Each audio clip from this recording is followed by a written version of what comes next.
don't want to be recording you, I wouldn't be recording me. And then explore possible ways forwards all through the lens of class. Now, fundamentally, I want to argue to you today that the inequities and challenges in TV with regards to class are systemic and driven by predictable human behaviours, and therefore the solutions are systemic and predictable too. I will try and offer some solutions, but I remind you that I'm a screenwriter, and famously our power to effect change in the industry is about as weak as a year-old iPhone after a full charge. So to begin, as is traditional whenever anyone discusses issues of class, I feel bound to give you my bona fides. After all, who am I to be standing here? What do I know about it? Even James Graham, one of the UK's most successful TV screenwriters, when he gave his McTaggart lecture on class at last year's Edinburgh TV Festival, felt that he had to give an in-depth disquisition on his family background and upbringing, as if somehow being properly working class meant that he had a right to take a pop at his industry's great and good. I'm not going to do that. And I'm not going to do that because it strikes me as being a key part of the problem I want to discuss with you this morning. Who has the right to tell working class stories? Do we truly have to show our working class passport every time we want to bring the subject up? Isn't it enough that I pronounce class with a flat A and leave it at that? Assuming then that I have the prerequisite background to allow me to talk with some authority and lived experience on the subject of class, what do I know about the inner workings of UK TV? Well, since, as already been said, since graduating from RADA in 1992, I've been a freelance creative person for 33 years, my entire professional life. Long story very short, I acted for a good while, segued into writing plays, had some success, and then was incredibly fortunate to become a regular writer on the BBC's daytime soap Doctors. Over 19 years, I wrote some 73 episodes. I've been fortunate enough to have written a lot of other stuff for TV and film too, but I'd like to focus on Doctors for a moment. And when the show was axed in late 2023, I found myself, along with many other of my fellows, out on the scrap heap. Soap, despite historically being the proving ground for some of our most famous names, is pretty toxic on a CV, an issue I will return to.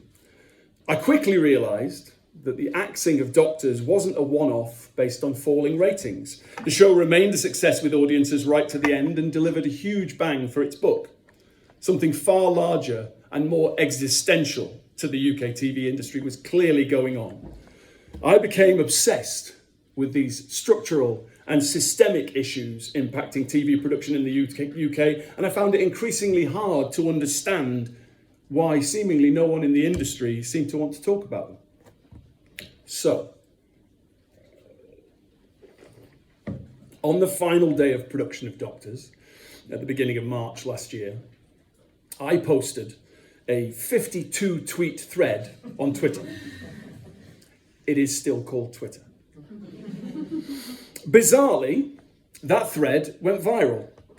1.9 million views and counting. And sparked an entirely unexpected new life for me as the writer, who is prepared to say that the emperor is naked when it comes to the UK's TV industry.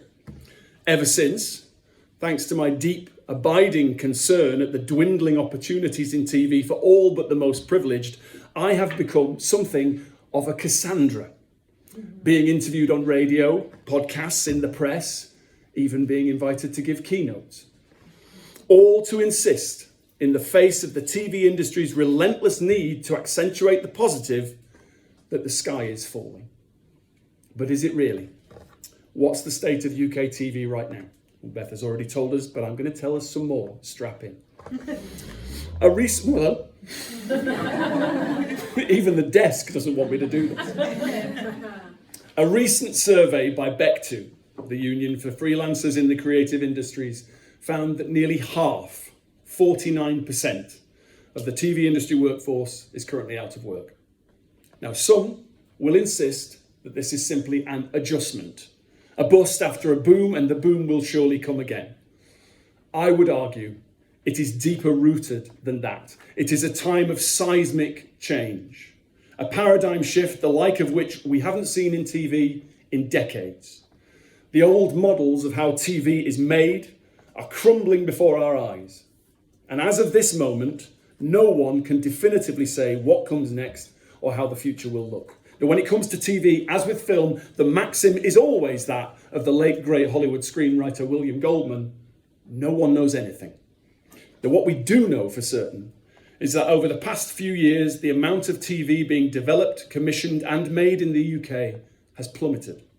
This is particularly hard to grasp since the range and breadth of choice for TV viewers has never seemed so wide and accessible. Let's remind ourselves how TV has been made in the last few years in the UK. The model was relatively simple. 5 broadcasters, some publicly owned and funded, some privately owned and funded by advertising. BBC, ITV, Channel 4, Channel 5, Sky.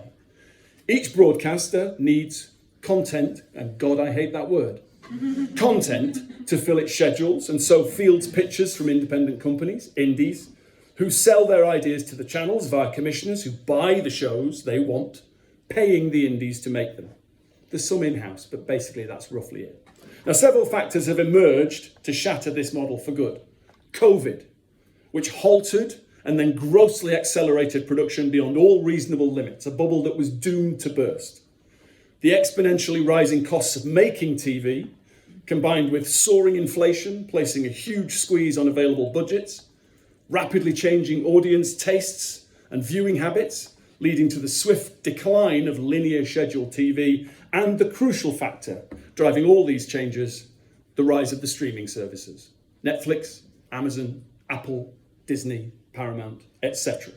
US-based companies offering on-demand, unscheduled, high-end viewing experiences who crucially have far, far more money to spend than the UK's traditional channels.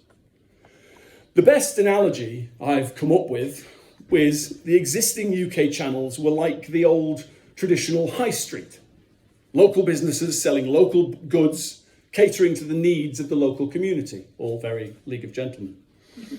The streamers are the supermarkets. In classic capitalist style, they arrived with fanfare and deep pockets, outspending the local shops, who simply couldn't match them on price, range of choice, or quality of goods. That's where we currently are in UK TV. Our broadcasters are desperately trying to compete with the streamers to survive, whilst their budgets are shrinking as advertising revenue plummets and the license fee is seemingly in a death spiral. All of which means they are being forced to spend less, making fewer shows that now must all have high-end TV values like the streamers. As the channels commission less, the independent companies are struggling and being forced to close due to lack of commissions, meaning there is less and less work for the freelancer workforce who actually make TV, leading to these huge percentages of unemployment. You can see why I get asked on so many podcasts, can't you? Laugh a minute. Okay. So how is this crisis impacting class representation? The unvarnished fact is that the freelance workforce in front and behind the camera is being decimated by this crunching commissioning. I can speak from bitter personal experience, as I'm sure many of you can. The freelance life, even when it's going well, is one of almost constant panic, of famine and feast. But in recent years, famine has taken a front seat. Going back to Beck2's most recent survey, 68%, almost 2/3 of TV workers currently report difficulty covering basic living expenses. This, of course, disproportionately affects marginalised and less privileged communities.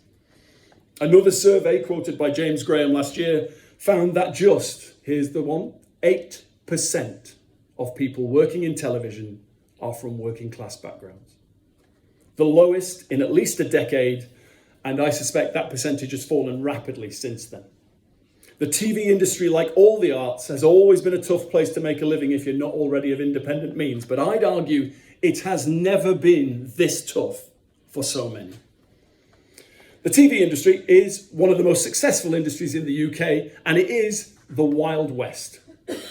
It's an unregulated free-for-all where relatively powerless unions do their best to protect a freelance workforce who do not even have the legal right to withdraw their labour. The only thing that truly matters in UK TV is success. It is not and never has been a meritocracy. It is, if you'll forgive me, a successocracy. And now as this ongoing paradigm shift in TV production continues, the crunch in commissions means that only the most successful, those who can financially weather the storms, have the most contacts, be good at networking, live in London, only they are going to survive. I'm 54 years old. I know I don't look. I've been working in this industry my entire professional life, and yet, coming from the working class background that I do, I still walk into any room, even this one today, and no amount of so-called success can entirely shift the feeling that I don't belong. And even if I have a good year and manage to save for a rainy day, in a bad year, I've still got nothing to fall back on. Working class creatives are at a huge disadvantage, even in the good times, and these are far from the good times. As a result, the talent drain of experienced, skilled, and gifted TV professionals from working class backgrounds is currently at devastating levels, as hundreds are being forced to leave the industry to survive, probably thousands. And the industry as a whole, it seems to me, seems to simply shrug its shoulders and accept this as all part of doing business. Drink of water. Okay, so that's what's going on behind the scenes. It's cheery, stick with me. On the screen, representations of working class lives in the narratives we watch have never been so poorly served. The soaps, which lest we forget, were specifically created and produced to represent and cater to the working classes, are in free fall. In the past few years alone, Holby City, Doctors and River City have all been axed. Hollyoaks has survived by moving online only and cutting its number of episodes. Casualty 2 has had its episode numbers cut and is currently in flux, the BBC recently putting it out to tender. And Coronation Street, Emmerdale and EastEnders are all, it seems to me, telling ever more sensationalist and lurid stories to attempt to shore up their viewing figures, even as this tactic alienates their most loyal fans. In our high street analogy, the soaps are like factories. They produce drama on an industrial scale for a mass audience. As that audience dwindles and how we watch TV shifts, those factories are closing with nothing to replace them. The press is always up in arms when a car factory or a steelworks shuts its doors, but no one seems to care when a soap does the same, taking with it sustainable jobs and training opportunities for hundreds, if not thousands, of working class creatives and crews. And as I mentioned earlier, the wider industry is now so enthralled to high-end TV values and chasing the streamers that the skills of the newly unemployed soap workforce hold little to no value in the employment market, often being seen as a reason not to work with someone rather than the opposite. This snobbery around soaps echoes the snobbery around class, which deeply skews the stories we see across TV. The dominance of high-end television and its attendant production values heavily favours so-called aspirational TV. All shiny surfaces, expensive lifestyles and luxury. You can all think of them, right? The White Lotus, Succession, Big Little Lies. Working class narratives. Dance break.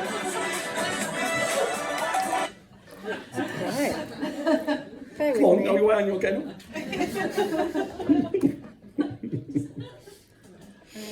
I'm hoping that won't happen again, but I've got a horrible feeling it will. Well, you know. The tech takes itself off. Bear with me. Next time it does, everybody. Come on. Right? It's going to be a long day. Don't worry, it's fine. Put your pen on it. I can't hear you. It's all right. Okay.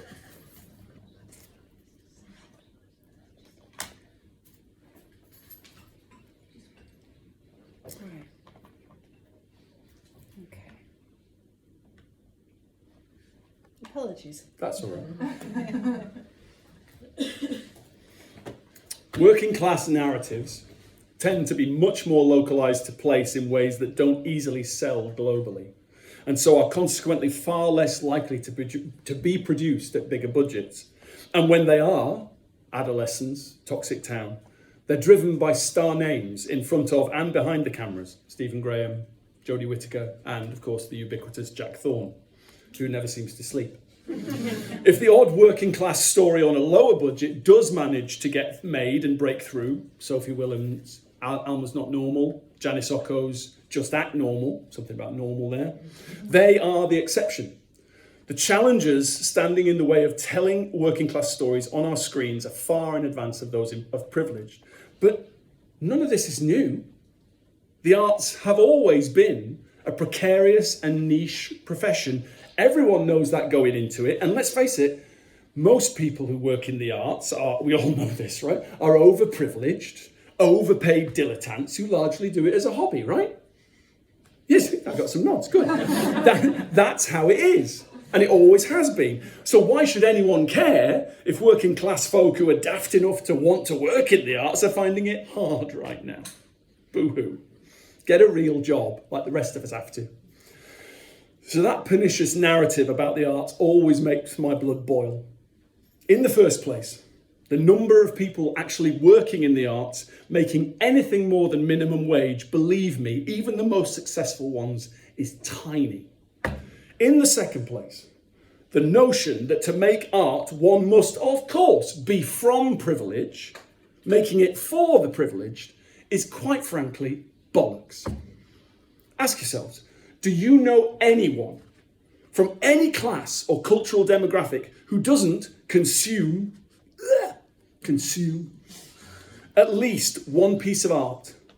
TV, film, music, books, dance, theatre, radio, every single day. Do you know anyone? I don't. So why do we assume only the privileged can and should make the art?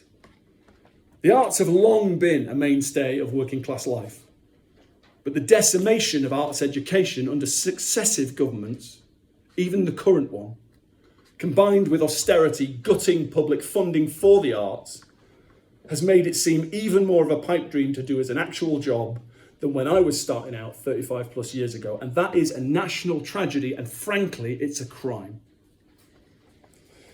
So, everybody all right? You're regretting this now, aren't you, Laura? So working class representation on screen and off screen is at an all-time low, and it was never very high in the first place. Now, in an ideal world, and God knows none of us live in one, representation of working class people in front of and behind the camera should match the rough percentage of those who identify as working class in the country, around half. On all the available evidence, I'd say that we're a long, long way from that, and things are getting worse by the day. We are living in the dog days of post-industrial capitalism. For most of our lifetimes, the dominant political narrative has been austerity. We're constantly being told there's never enough public money to pay for the things that people actually need. Services, welfare, clean water, transport, the NHS, all as we watch endless amounts of money being siphoned off to the already wealthy, never to be reinvested for the greater good. Public service television production is no different. Now, that's why I argue it is vitally important to clearly understand the causes of this collapse in the old models, to protect what remains, and ultimately to fight for future innovation and investment. The BBC is a public service, just as the NHS is. Paid for from the public purse, it should operate outside the pressures of the commercial marketplace. But just like the NHS, thanks to generations of ideological cuts and demands that it sink or swim in the free market, there is no such thing as the BBC. Not anymore. Nicola might disagree with me. It is now a loose collection of discrete, independent commercial enterprises functioning under the banner of the BBC. Faced with the pressure to compete with the streamers and cut budgets, the BBC's various arms are making fewer shows for less money, each of which must still have the highest production values and succeed on the global stage. For example, BBC stalwart Doctor Who recently went into co-production with Disney for recent seasons, hoping that the increase in budgets would allow it to compete like for like with shows such as Netflix's Stranger Things.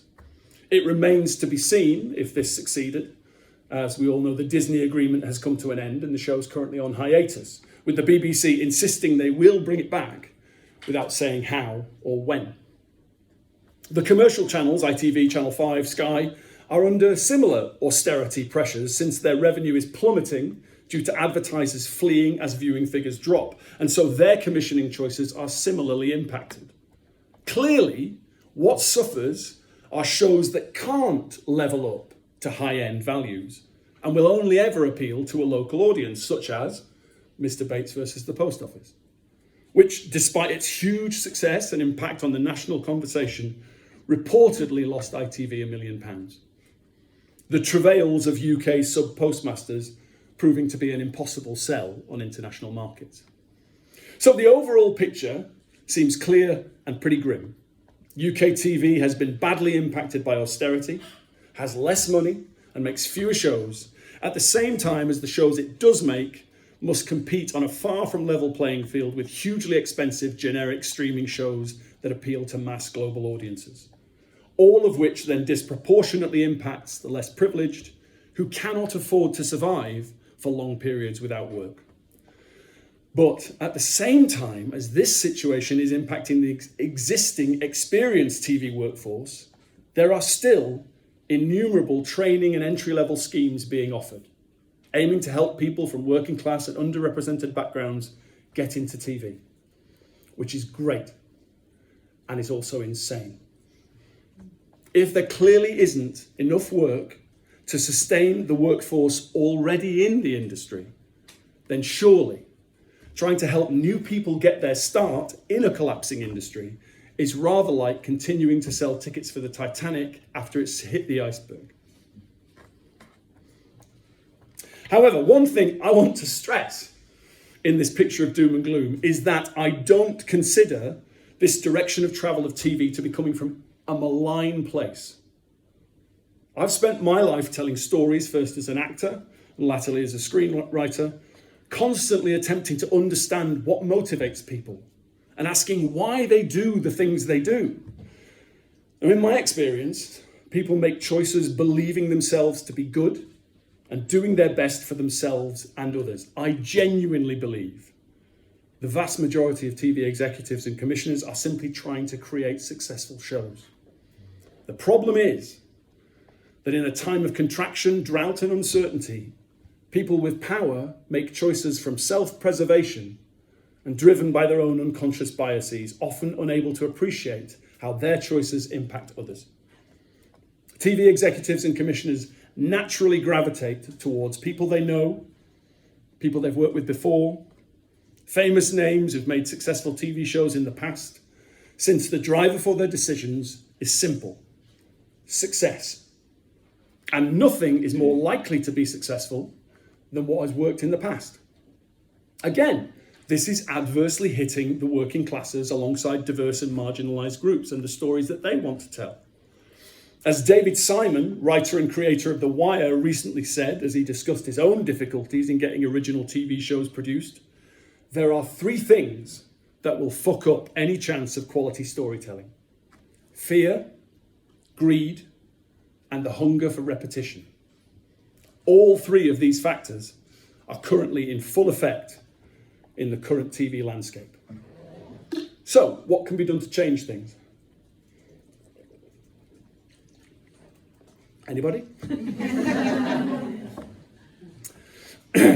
Earlier this year, mindful that, like Cassandra, my constant warnings of disaster were going unheard, I tried to come up with a workable solution that might help those who are struggling the most in the current crisis. Now, the idea, in a nutshell, was to revive the single contemporary play for television, specifically to offer affordable opportunities for new and existing TV professionals. Last seen on the BBC in the 1980s, Play for Today was the proving ground for many brilliant writers, actors, directors and crews, and shifted the national conversation many times over. My idea was that each of the 5 UK channels commit to make 6 plays per year, meaning a total of 30 new stories from 30 new and mid-career teams to be made in the regions by people and indies based there, not shipped in from London. It was fantastic to see Channel 5 announce their version of this idea recently. And I hasten to add, I'm not assuming they did so at my suggestion. It would be great if the other channels followed suit. But as a side note, it would also be great if the producers of these plays didn't feel the need to pepper their casts with established star names. The acting profession has been hit hardest of all by high-end television and the commissioning slowdown, with less established, unknown working class actors now finding it next to impossible to stay in or even get a foothold in the profession. As always, opportunity is at a premium for those who find it hardest to survive. Which brings me back to schemes. Now, as I've previously stated, talent schemes to address inequality and diversity in TV are obviously a wonderful thing, with the Titanic caveat. But they almost exclusively focus on new and emerging creatives, ignoring those who are already in mid-career and struggling. I'm not opposed to any viable scheme that can offer a leg up into the industry, but after all, I got my start in TV writing for doctors, a show which made giving opportunities to new people a key part of its reason for being. But ultimately, I fear that training schemes are rather like voting. If they changed anything, they would abolish them. They seem to be offered more as a sticking plaster for an amputation rather than as any meaningful way to stop the bleeding. If they are to be effective, they must be adopted at scale, at the highest levels for new and mid-career creatives alike, and that would demand a huge shift in mindset from those with power in the industry. As someone once said, when you're accustomed to privilege, equality feels like oppression. In a shrinking industry, if someone wins, someone else must lose, and no one wants to lose. So if there is zero financial business benefit for someone in power to extend opportunities, to take risks, to allow people to fail, to grow, to learn, then human nature demonstrates they simply won't do it out of the kindness of their hearts. After all, they need to keep their own job, and their job rests on continued success. And so the cycle goes on. So what's fundamentally needed to effect meaningful change in the UK TV industry, I believe, is an acknowledgement of the privilege of those commissioners and execs who have the power to decide what stories are told and who gets to tell them. Disproportionately, these people come from highly privileged backgrounds. 1 in 4 of them were privately educated. And the representations of working class lives that are seen on our screens are filtered through their privileged gaze. Rather like the impact the male gaze has on representations of women and gender, the privileged gaze sees working class narratives through its own unconscious biases and simply cannot see the world through any other lens. For me, there can be no better descriptor of the privileged gaze than the one that Jarvis Cocker wrote in his masterpiece, Common People, the title of this keynote. You will never understand how it feels to live your life with no meaning or control and you've nowhere else to go. You are amazed that they exist and they burn so bright whilst you can only wonder why. Working class stories seen through this gaze fall into a few camps. See if you recognise any of these. 1, life is shit with no money, no education and no prospects. So our heroes are broken, traumatised, abused and abusive, turning to crime, drink and drugs to numb the pain of being poor until somehow one day they can find a way to escape and live a normal, e.g. wealthy, middle class, detached house, 2 cars in the drive, holidays in Dubai, a granite worktop in the kitchen life. 2, life is shit with no money, no education and no prospects. So our heroes are quirky, cheeky, resilient, turning to gallows humour, petty victimless crime, drink and drugs to avoid dealing with the pain of being poor, until somehow one day they can live a normal kids, car, Dubai, granite, etc. life. Or 3, Life is shit with no money, etc., etc., and made even shitter by some gross injustice foisted on our heroes by the powers that be. So they must become an autodidact expert in justice and legal systems to claw back some tiny piece of dignity and self-respect, even as the same systems continue to fuck them over. But don't we all love a trier? Get the idea.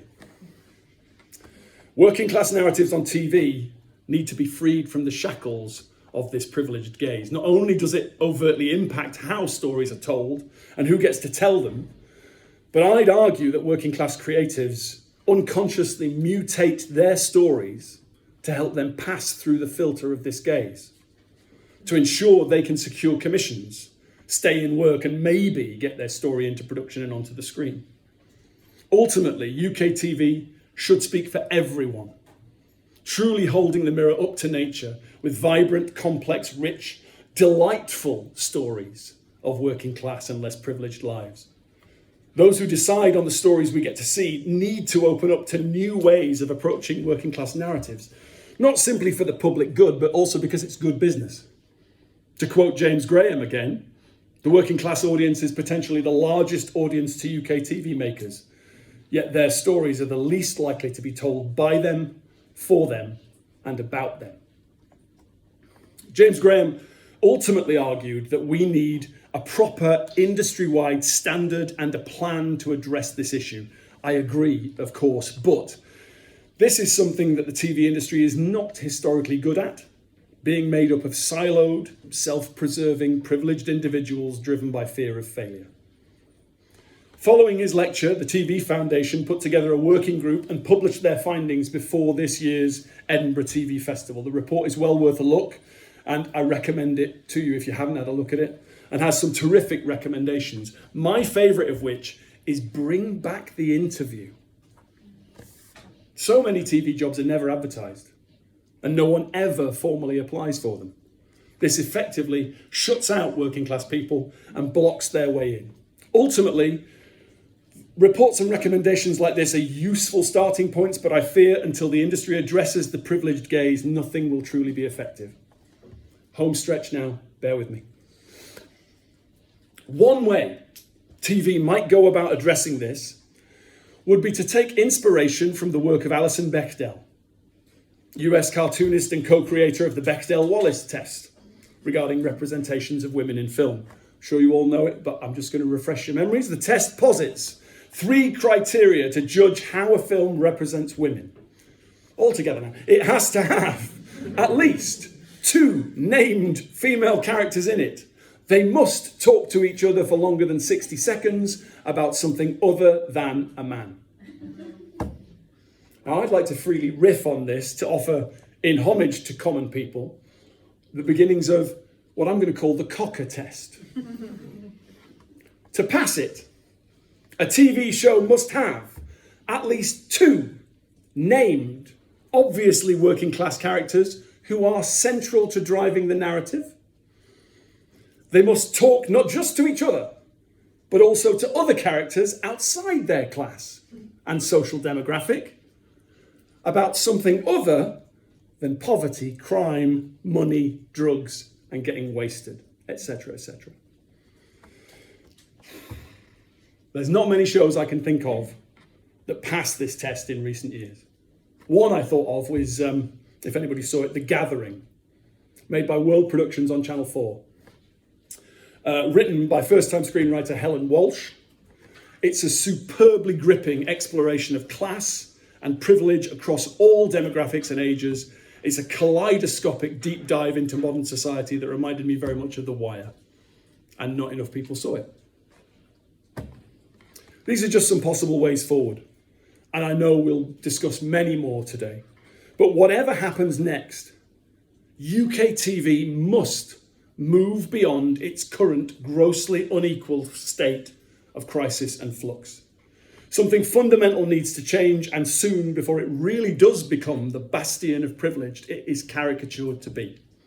Because ultimately, positive changes in TV with regards to class aren't simply about fairness or equality, they're fundamentally about sustainability.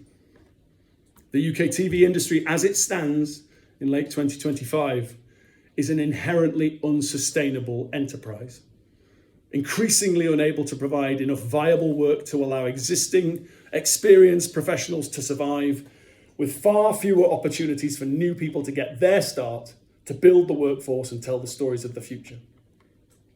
If politics has proven anything in recent years, it's this: you can't solve austerity with more austerity. Could somebody tell Keir Starmer that, please? As budgets continue to shrink, UK TV cannot simply cut its way out of this crisis without destroying what's left of its own future.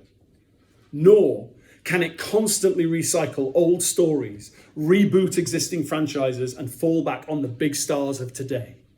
It needs the new stories and stars of tomorrow for itself and for its audience.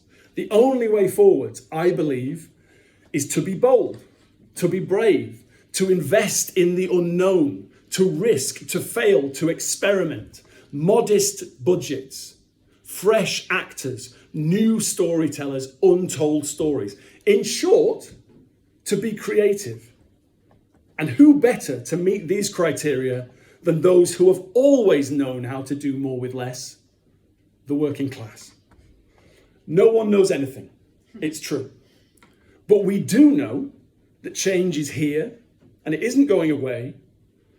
I believe the current crisis is the best chance for years to reclaim the narrative around class in UK TV and build an industry fit for the future, telling stories, new stories, that inspire, enliven, and enthrall. All it takes is enough creative people with the will, bravery, humility, and business sense to take the next step. The future of TV is yet to be written. Why don't we write it together? All of us. I look forward to our conversations today. Thank you for listening.